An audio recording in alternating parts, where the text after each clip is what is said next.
Imaginez ceci, vous êtes à la table de la cuisine, entouré des cahiers et des manuels scolaires de votre enfant. Vous voyez qu'il peine à lire une consigne ou à résoudre une opération simple. Vous vous demandez, est-ce juste une difficulté passagère ou est-ce un signe d'un trouble d'apprentissage? Plusieurs parents se posent cette question, souvent avec un mélange d'inquiétude et d'espoir. Alors, comment faire la différence? Aujourd'hui, on démystifie tout ça pour mieux comprendre et accompagner votre enfant. Les difficultés d'apprentissage, c'est quoi? Les difficultés d'apprentissage sont souvent temporaires et liées à des facteurs externes ou internes. Elles peuvent inclure une méthode d'enseignement mal adaptée, des lacunes accumulées dans une matière, des situations de stress ou des changements de vie, comme un déménagement, un divorce, le décès d'un être cher, etc. Voici un exemple. Un enfant qui a manqué plusieurs cours de mathématiques pourrait avoir des difficultés à comprendre les fractions. Comment aider? Renforcer les bases avec des exercices adaptés, établir une routine de travail régulière, offrir du soutien émotionnel pour réduire l'anxiété liée aux devoirs.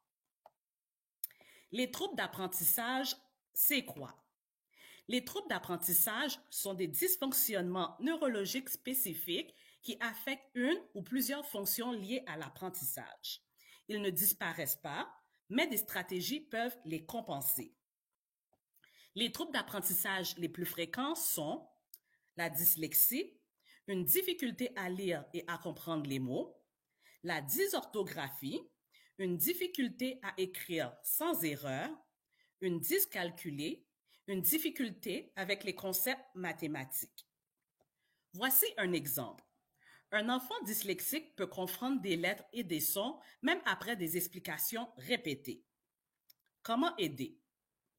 Mettre en place des adaptations comme l'utilisation d'outils technologiques, texte audio, calculatrices, etc. Travailler avec des professionnels comme des orthopédagogues, maintenir une communication étroite avec l'enseignant pour suivre les progrès. Comment reconnaître la différence entre les difficultés et les troubles d'apprentissage? Si les difficultés persistent malgré un soutien approprié, il est possible qu'il s'agisse d'un trouble d'apprentissage. Un trouble d'apprentissage affecte durablement l'apprentissage, tandis qu'une difficulté peut être surmontée avec de l'aide. Voici quelques conseils pratiques. Observez et écoutez votre enfant. Notez les matières ou activités qui causent problème. Créez un environnement de travail calme et structuré pour les devoirs. Si vous suspectez un trouble, consultez un spécialiste, orthophoniste, psychologue ou orthopédagogue. Le saviez-vous? Les troubles d'apprentissage touchent environ 8 à 10 des enfants et sont reconnus médicalement.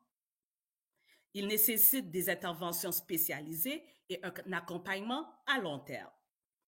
Les difficultés d'apprentissage, en revanche, sont souvent des obstacles passagers.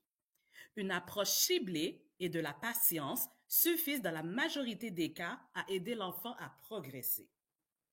Quelle que soit la situation, votre soutien et une communication ouverte avec l'école feront toute la différence.